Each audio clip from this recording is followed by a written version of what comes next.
வணக்கம் மக்களே! இன்னைக்கு நம்ம மார்க்கெட்ட அடி பொளந்திருக்காங்க. நிஃப்டி 50 கிட்டத்தட்ட 240 பாயிண்ட்ஸ் வரைக்கான இறக்கத்த போஸ்ட் பண்ணியிருக்கு. பேங்க் நிஃப்டி 700 பாயிண்ட்ஸ் வரைக்கான இறக்கத்த குடுத்திருக்கு. நெக்ஸ்ட் 50 2% வரைக்கான இறக்கத்த குடுத்திருக்கு.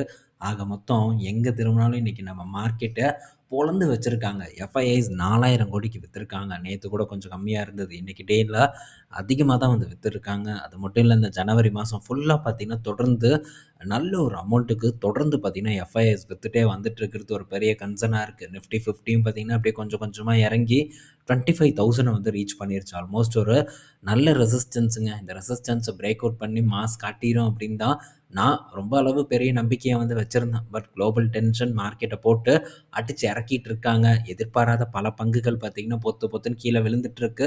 ஒண்ணும் பிரச்சனை இல்ல. நல்லது தான். ஸோ இறங்குனா தான் நமக்கு வந்து கண்டிப்பா ஆப்பர்ச்சுனிட்டி கிடைக்கும்.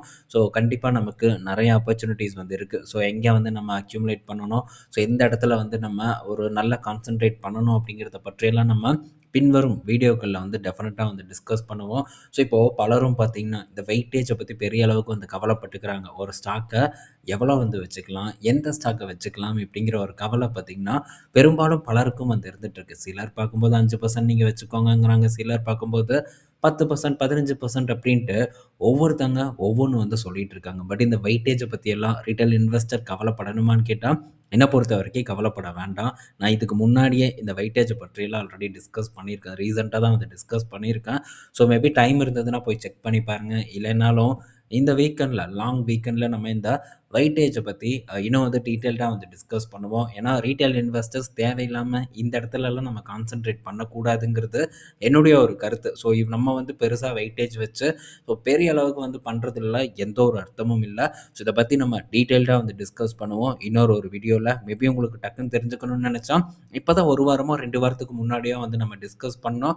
ஸோ நீங்க அத போய் செக் பண்ணி பார்த்தீங்கன்னா, ஒரு ஐடியா வந்து உங்களுக்கு கிடைக்கும்.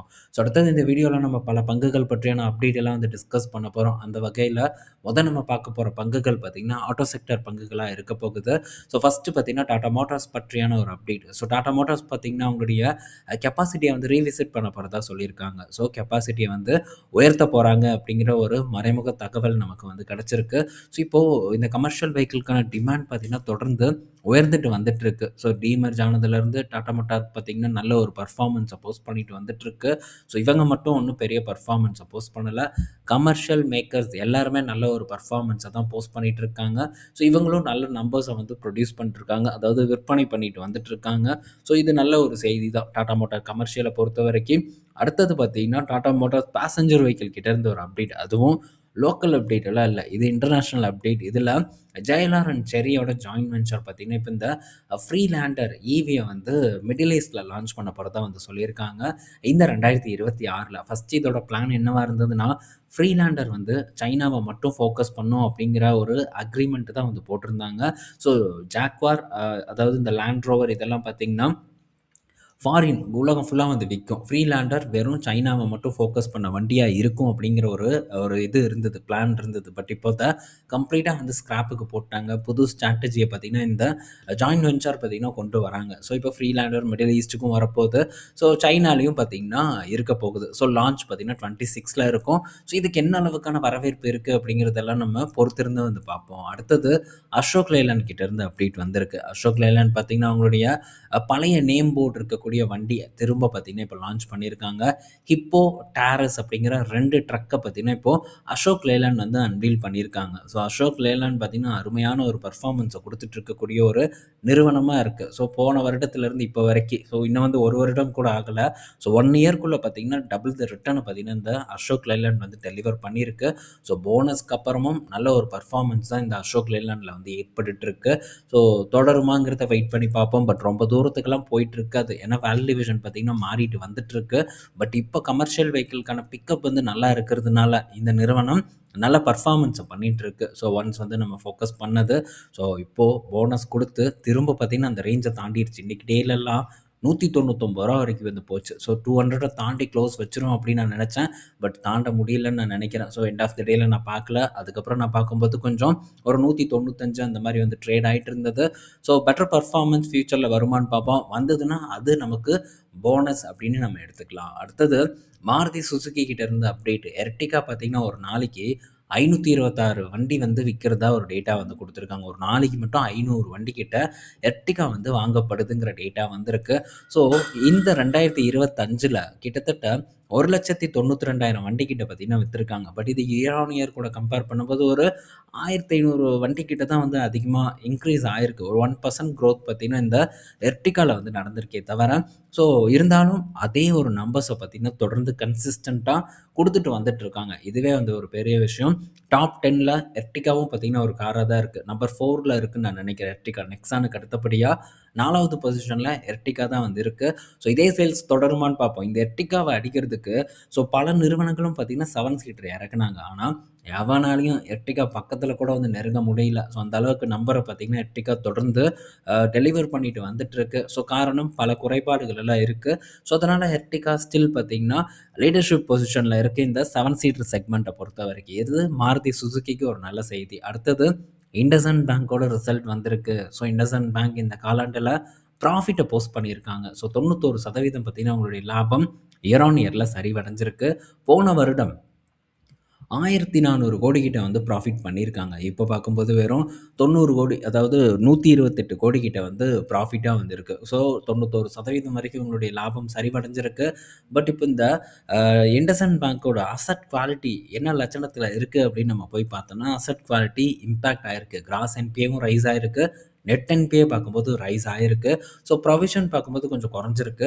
ஸோ ஓவராலா இன்னும் இவங்க ஸ்ட்ரெஸ்ல தான் இருக்காங்க. பட் இந்த பங்கு ஒரு ப்ராஃபிட்ட போஸ்ட் பண்ணியிருக்காங்க. இது பாசிட்டிவா வந்து அமையும் அப்படின்னு நான் நினைக்கிறேன். ஸோ வரக்கூடிய நாட்கள்ல இந்த இடத்துல நான் கொஞ்சம் நல்லாவே வந்து குவான்டிட்டிஸ வந்து ரெட்யூஸ் பண்ணிட்டேன். ஆல்மோஸ்ட் நல்ல ஒரு இடத்துல தான் ஒரு 30% கிட்ட ப்ராஃபிட்ல தான் பார்த்தீங்கன்னா அத ரெட்யூஸ் பண்ணேன். ஸோ ஸ்டில் நான் என்ன நினைச்சேனோ அந்த குவான்டிட்டி இருக்கு. ஸோ ஃபர்தரா இது ஒரு ஏற்றத்த குடுத்ததுன்னா அது ரொம்ப சந்தோஷம் தான். ஸோ குடுக்குதாங்கிறத மட்டும் நம்ம வெயிட் பண்ணி வந்து பார்ப்போம். ஸோ அடுத்தது பார்த்தீங்கன்னா பிபிசிஎல் கிட்ட இருந்து அப்டேட். ஸோ பிபிசிஎல்லோட ரிசல்ட் வந்திருக்கு. ஸோ இவெல்லாம் ஒரு தரமான டிவிடெண்ட் பங்கு அப்படின்னு நம்ம சொல்லலாம்.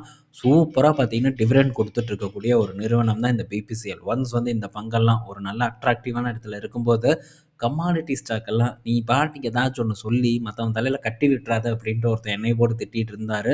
பட் இப்ப பார்த்தீங்கன்னா, எல்லாமே தலைகீழா வந்து மாறிடுச்சு. ஸோ இது நான் வாங்குன பிரைஸுக்கு அப்புறம் பார்த்தீங்கன்னா, போனஸ் குடுத்தாங்க. ஸோ போனஸ் குடுத்தும் நான் வாங்குனதுக்கு மேல தான் இப்பவும் வந்து ட்ரேட் ஆயிட்டு இருக்கு. ஸோ இப்போ இதோட டிவிடெண்ட் இப்போ ரூ. 10 பார்த்தீங்கன்னா டிவிடெண்ட்டா அனௌன்ஸ் பண்ணியிருக்காங்க. இந்த டிவிடெண்ட்டோட ரிட்டர்ன் மட்டும் எனக்கு பார்க்கும்போது, இந்த இன்டீரியம் டிவிடெண்ட் மட்டும் கிட்டத்தட்ட ஒரு 6% பார்த்தீங்கன்னா, எனக்கு ஒரு டிவிடெண்ட் மூலியமா கிடைக்கக்கூடிய ரிட்டர்னா வந்து இருக்கு. இதுக்கு முன்னாடி நவம்பர் மாசம் போன வருடம் தான் ஒரு டிவிடெண்ட் வந்து குடுத்தாங்க. ஸோ சூப்பரா டிவிடெண்ட் பே பண்ணக்கூடிய கம்பெனிஸ். ஆனா, ஸோ இப்ப இதெல்லாம் பேசி என்னங்க பண்றது? அதான் ஏறி போச்சு. இப்ப வாய்ப்பும் இல்ல. எதுக்கு இத பத்தி நம்ம தேவையில்லாம பேசி டைம வேஸ்ட் பண்ணணும்னு கேட்கலாம். திரும்ப ஆப்பர்ச்சுனிட்டி வந்ததுன்னா, அப்ப நம்ம வந்து இத பிடிக்கணும். ஸோ இந்த காலாண்டுல இவங்களுடைய பெர்ஃபார்மன்ஸ் ஒரு பெட்டரான ஒரு பெர்ஃபார்மன்ஸா இருக்கு. 7,188 கோடி ப்ராஃபிட் போஸ்ட் பண்ணியிருக்காங்க. 88% பார்த்தீங்கன்னா, ப்ராஃபிட் ரைஸ் ஆயிருக்கு. இது போன வருடம் 3,800 கோடியா இருக்கு. போன காலாண்டு கூட கம்பேர் பண்ணும்போது, இந்த காலாண்டோட பெர்ஃபார்மன்ஸ் ஒரு பெட்டரான ஒரு பெர்ஃபார்மன்ஸா தான் பிபிசிஎல்க்கு அமைஞ்சிருக்கு. ஸோ இந்த பிபிசிஎல் எல்லாம் பார்த்தீங்கன்னா, பெரிய ஒரு பெர்ஃபார்மன்ஸ் இல்ல. நம்ம எப்படி வந்து இந்த ஐடிசி 2017லேருந்து ஸோ இப்போ வரைக்கும் என்ன ஒரு பெர்ஃபார்மன்ஸ் 8 1/2 வருஷத்துல என்ன பெர்ஃபார்மன்ஸ் குடுத்துருக்கு அப்படின்னு நம்ம டிஸ்கஸ் பண்ணோம். அதே மாரியான ஒரு பெர்ஃபார்மன்ஸ் தான் இவ்வளோ பெரிய ராலி நடந்தும் பிபிசிஎல்ல வந்து நடந்திருக்கு. மாறா இங்க ஐடிசிய காட்டிலும் டிவிடெண்ட் ரிட்டர்ன் பார்த்தீங்கன்னா, கொஞ்சம் தூக்கலா இருக்கக்கூடிய ஒரு நிறுவனம் தான் இந்த பிபிசிஎல். ஸோ நல்ல டிவிடெண்ட் 12% டிவிடெண்டுங்கிறது கசகவா செய்யப்போது. சூப்பரா பார்த்தீங்கன்னா, நம்ம டிவிடெண்ட் மூலியமா சம்பாரிக்கக்கூடிய ஒரு பங்கு தான். ஸோ இந்த பங்கும் பார்த்தீங்கன்னா, ஒரு லாங் டெர்ம் கன்சாலிடேஷன் பாருங்க 2017ல ரூ. 273 கிட்ட இருந்திருக்கு. இப்போ வெறும் ரூ. 350 கிட்ட தான் இருக்கு. ஸோ பெரிய ஒரு பெர்ஃபார்மன்ஸ் அப்படின்னு சொல்ல முடியாது. இப்பவும் இந்த ஸ்டாக் ஒரு நல்ல பீக்ல இருக்கு.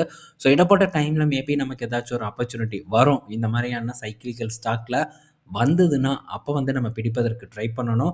ஸோ இதுல நம்ம முன்னாடி வாங்குனவங்களுக்குலாம் என்ன பெனிஃபிட்னா, டிவிடெண்டோட அளவு பார்த்தீங்கன்னா, தொடர்ந்து வந்து உயர்ந்திருக்கும். இவங்க இதுக்கு முன்னாடியும் பார்த்தீங்கன்னா, போனஸ் குடுத்துருக்காங்க. ஸோ இந்த மாரியான விஷயங்கள் எல்லாம் நடந்திருக்கு. அவங்களுடைய குவான்டிட்டீஸ் ஏறி இருக்கும். ஸோ இதுக்கு முன்னாடி எனக்கு தெரிஞ்ச ஒரு ஒரு டைம் ரூ. 54 வந்து டிவிடெண்ட் குடுத்தாங்க. ஸோ 21 அந்த மாரியான டைம்ல. அது மாரி டிவிடெண்ட்ல நல்ல ஒரு ஒரு ரிட்டர்ன் பார்க்கக்கூடிய ஒரு பங்கு தான் இந்த பிபிசிஎல். பட் இத சரியான ஒரு இடத்துல வாங்கணும். இப்போ வேல்யூவேஷன் கம்மியா இருக்குன்ட்டு இப்பலாம் நம்ம போய் வாங்கணும்னா, கண்டிப்பா மாட்டுவதற்கான வாய்ப்பு அதிகமா வந்து இருக்கு. ஸோ இந்த மாரி பங்குகள வாங்கணும்னு நெனைக்கிறவங்களுக்கு இது ஒரு விழிப்புணர்வா இருக்குங்கிறதுக்காக இத பத்தி நம்ம இவ்வளோ தூரம் டிஸ்கஸ் பண்றோம். அடுத்தது பார்த்தீங்கன்னா, ஸோ இந்த பிபிசிஎல் பார்த்தீங்கன்னா, பிரேசில்ல கிட்ட இருந்து ஆயில் வாங்க போறதா ஒரு அப்டேட் வந்து குடுத்துருக்காங்க. ஸோ ரீசென்ட்டா இப்போ ஏதோ ஒரு மீட்டிங் கூட வந்து நடந்திருக்கு போல. பிரேசில் தலைவருக்கும், நம்ம நாட்டு மோடிக்கும் பார்த்தீங்கன்னா, ஒரு மீட்டிங் நடந்திருக்கு. ஸோ $750 மில்லியன் மதிப்பிலான பிரேசிலியன் ஆயில வந்து FY 27ல அதாவது அடுத்த வருடம் தான். இன்னும் ஒரு 2 மாசம் தான். ஸோ வாங்க போறதா ஒரு அப்டேட் வந்து குடுத்துருக்காங்க. ஒரு 12 பில்லியன் பேரல் கிட்ட பார்த்தீங்கன்னா, பிபிசிஎல் பிரேசில்ல வாங்க போறாங்க. இந்தியன் ஆயில் ஒரு 7 மில்லியன் பேரல் வந்து வாங்க போறதாவும் தகவல் வந்து நமக்கு கிடைச்சிருக்கு. ஸோ அடுத்தது நெக்ஸ்ட் பார்க்கும்போது சன் ஃபார்மா கிட்ட இருந்து அப்டேட்டு. ஸோ சன் ஃபார்மா பார்த்தீங்கன்னா, அ இந்த வீகோவி செமாக்ளூடைட் வீகோவி ஜெனரிக் வெர்ஷன இந்த மார்ச்சுக்கு அப்புறம் அவங்க பேட்டன்ட் எக்ஸ்பைரி ஆனதுக்கப்புறம் லான்ச் பண்ணுறதுக்கான ஒரு அப்ரூவல் பார்த்தீங்கன்னா, இவங்களுக்கு வந்து கிடைச்சிருக்கு. ஸோ இவங்க மட்டும் இல்ல. வீகோவி அந்த செமாக்ளூடைடோட பேட்டன்ட் அவ்வளோதான் எக்ஸ்பைரி ஆயிருச்சு. ஸோ எல்லாருமே பார்த்தீங்கன்னா, இன்னும் வந்து இந்த ஜெனரிக் வெர்ஷன வந்து ஸ்டார்ட் பண்ண ஆரம்பிச்சுருவாங்க. ஸோ ரெட்டி ஆல்சோ பார்த்தீங்கன்னா, இன்னும் ஓரல் ட்ரக்குக்கு அவங்களுக்கு அப்ரூவல் கிடைக்கல. ஸோ ரேபலஸ் அப்படின்னு நான் நினைக்கிறேன். ஸோ அதுக்கும் வந்து விரைவில் அப்ரூவல் கிடைச்சதுக்கப்புறம் லான்ச் பண்ணுவோம் அப்படின்னு வந்து சொல்லியிருக்காங்க. பட் இப்போ யுஎஸ்ல வந்து லான்ச் பண்ண இந்த வீகோவி ஓரல் பில்க்கான ஒரு எக்ஸ்பைரி எல்லாம் கண்டிப்பா ரொம்ப நாட்கள் இருக்கும். பேட்டன்ட் இருக்கும் அப்படின்னு தான் நான் எக்ஸ்பெக்ட் பண்றேன். உடனே எல்லாம் வந்து அதில ஜெனரிக் எதுவும் வந்து போட முடியாது. ஏன்னா, அதில சில ஸ்பெஷல் ஃபார்முலேஷன் இருக்கும் அப்படிங்கிற ஒரு எக்ஸ்பெக்டேஷன் இருக்கு. இத பத்தி நான் இன்னும் வந்து ரிசர்ச் பண்ணல. ஸோ மேபி ஒன்ஸ் வந்து நான் ரிசர்ச் பண்ணிட்டேன்னா, கண்டிப்பா அந்த அப்டேட் உங்க கூட நான் ஷேர் பண்றேன். ஸோ இது நம்ம நாட்டுல ஜெனரிக் வெர்ஷனுக்கான ஒரு அப்டேட்டா வந்து இருக்கு. ஸோ அடுத்தது பார்த்தீங்கன்னா, லாரஸ் லேப்ட்ட இருந்து ஒரு அப்டேட். லாரஸ் லேபோட பெர்ஃபார்மன்ஸ் இந்த காலாண்டுல பெட்டரான ஒரு பெர்ஃபார்மன்ஸா வந்திருக்கு. 173% ப்ராஃபிட் உயர்ந்திருக்கு. ஸோ இவங்க ஒரு contract development manufacturing company. So கான்ட்ராக்ட்டுக்கு பண்ணி கொடுக்கக்கூடிய ஒரு நிறுவனமா வந்து இருக்கு. ஜெனரிக் குரோத் பார்த்தீங்கன்னா, இந்த காலாண்டுல பெட்டரா இருக்கிறதா லாரஸ் லேபோட தலைவர் வந்து சொல்லியிருக்காங்க. குறிப்பா ஆன்டி ரெட்ரோ வைரலுக்கான ட்ரக்கோட ஜெனரிக் வெர்ஷனுக்கு நல்ல ஒரு ஒரு டிமாண்ட் இருக்கு. அதுக்கான ஒரு புரொடக்ஷன் தொடர்ந்து உயர்ந்துட்டே இருக்கு அப்படின்னு சொல்றாங்க. ஸோ இன்னும் பைப்லைன்ல சில ப்ராடக்ட்ஸ் இருக்கிறதாவும் லாரஸ் லேப் கிட்ட இருந்து வந்திருக்கு. நல்ல ஒரு ரிசல்ட்ட குடுத்துருக்காங்க. பட் ஆல்ரெடி இது ஒரு காஸ்ட்லியான ஒரு பங்கு. ஸ்டில் பார்த்தீங்கன்னா, இந்த பங்கு ஒரு நல்ல பீக்ல இருந்துட்டு இருக்கக்கூடிய ஒரு பங்கா தான் இருக்கு. பட் இந்த ஒரு சைட்லலாம் இந்த ஒரு ரேட்லலாம் நம்ம இத நெனச்சு கூட பார்க்க முடியாது. ஜஸ்ட் பார்த்துட்டு நம்ம அப்படி ஓடிருவோம். அடுத்தது பார்த்தீங்கன்னா, இந்த சின்ஜின் பத்தி ஒருத்தவங்க வந்து கேட்டிருந்தாங்க. பயோகானோட சப்சிடரி. இந்த சின்ஜின் பார்த்தீங்கன்னா, இந்த காலாண்டுலயும் பெரிய ஒரு பெர்ஃபார்மன்ஸ் எல்லாம் இல்ல. ஏதாச்சும் ஒரு மாற்றம் நடந்திருக்கான்ட்டு கேட்டாரு. எனக்கு தெரிஞ்சு இந்த நபர் பார்த்தீங்கன்னா, கிட்டத்தட்ட ஒரு 2 வருஷமா இந்த நிறுவனத்த பத்தி வந்து என்கிட்ட கேட்டுட்டு தான் இருக்காங்க. நம்மளும் இத பத்தி தொடர்ந்து டிஸ்கஸ் பண்ணிட்டு தான் இருக்கோம். இந்த இடத்துலலாம் நமக்கு பெரிய ஆப்பர்ச்சுனிட்டி இல்ல அப்படின்ட்டு. பங்கோட பெர்ஃபார்மன்ஸும் அந்த அளவுக்கு இல்ல. நம்ம இதெல்லாம் பார்க்கறதுக்கு பதிலா பயோகான்ல கான்சன்ட்ரேட் பண்ணுவது சரியா இருக்குங்கிறது என்னுடைய கருத்து. அதுவும் பயோகான்லயும் இப்போதைக்கு எந்த ஒரு ஆப்பர்ச்சுனிட்டியும் இல்ல. ஃபார்மா கம்பெனிஸோட பெர்ஃபார்மன்ஸ் எப்படி இருக்குங்கிறத நீங்க இப்ப பார்த்துட்டு இருக்கீங்க. ரெட்டியோட ரிசல்ட் வந்துருச்சு. சிப்லாவோட ரிசல்ட்ட நம்ம ஆஃப்டர்நூன் டிஸ்கஸ் பண்ணோம். ஃபார்மால ஏறி குதிச்சு ஓடணும் அப்படிங்கிற ஒரு அவசியம் இல்ல. வேல்யூவேஷன் சீப்பா இருக்குங்கிறதுக்காக. இப்போதைக்கு இந்த பிஇ ரேஷியோ கம்மியா இருக்குங்கிறது தான் திரும்ப இன்வெஸ்டர்ஸோட கண்ண வந்து உறுத்திட்டு இருக்கு. அதனால இன்னும் கொஞ்சம் வந்து இந்த பிஇ ரேஷியோவ தாண்டி யோசிக்கிறதுக்கு வந்து நண்பர்கள் ட்ரை பண்ணணும். பிஇ ரேஷியோவ மட்டும் பார்த்து நல்லாயிருக்கு, இது சூப்பரா இருக்கு அப்படின்ட்டு நம்ம போய் உள்ள விழுந்தோம்னா, திரும்பவும் அதே தப்ப நம்ம பண்றது தான் இதுக்கான ஒரு அர்த்தமா வந்து இருக்கும். இன்னும் என்ன நடக்கும் அப்படிங்கிறத அலசி ஆராய வந்து ட்ரை பண்ணுங்க. அப்படி இல்லைன்னா கைய கட்டி வேடிக்கை பாருங்க. எவ்வளவோ ஆப்பர்ச்சுனிட்டி இருக்கு. நம்ம ஒண்ணும் போய் 1000 சிப்லா வந்து வாங்கி உள்ள போட போறது கிடையாது. இப்போதைக்கு எந்த இடத்துல நல்ல ஆப்பர்ச்சுனிட்டி இருக்கோ, அத கூட நம்ம பண்ணலாம். இத வந்து நம்ம பொறுமையா ஒண்ணு விட்டு பிடிக்கலாம். அப்படி இல்லைன்னா உள்ள என்ன நடக்குது அப்படிங்கிறது இன்னும் டீட்டெயில்டா வந்து நம்ம அனாலிசிஸ் பண்றதுக்கு ட்ரை பண்ணலாம். கொஞ்சம் பொறுத்திருப்பது நல்லது. மார்க்கெட்டுக்கு தெரியாதா என்ன? வேல்யூவேஷன் பெட்டரா இருக்கு அப்படின்ட்டு. ஏதோ ஒரு காரணத்துக்காக தான் பெருசா ஏற்றத்த நடக்க விடாம வெயிட் பண்ணிட்டு இருக்காங்கன்னு நான் நெனைக்கிறேன். இந்த மாரியான டைம்ல எல்லாத்தையும் கொண்டு போய் வாங்கி நம்ம போர்ட்ஃபோலியோல நப்பி வச்சுட்டு, அதுக்கப்புறம் அங்கருந்து ஒரு சரிவ சந்திச்சதுன்னா, கண்டிப்பா நம்மளால தாங்க முடியாது. ஸோ ரிஸ்க்க புரிஞ்சு சரியா முதலீடு பண்றதுக்கு நம்ம ட்ரை பண்ணணும்.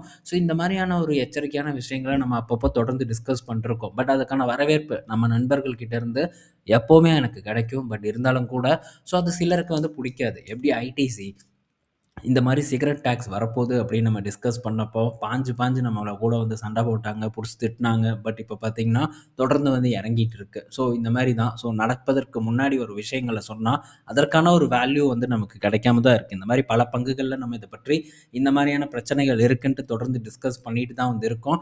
பட் இருந்தாலும் கூட அதுக்கான ஒரு அப்ரிஷியேட் கிடைக்க மாட்டேங்குது. நம்ம என்ன கேட்கிறோம்? மெம்பர்ஷிப் போடுன்னு கேட்கிறோமா? இல்ல ஸோ என்கிட்ட என்னோட டீம கான்டாக்ட் பண்ணு, உனக்கு காசு குடு, உனக்கு பங்குகள் சொல்றேன் அப்படின்னு நம்ம ஏதாவது சொல்றோமா?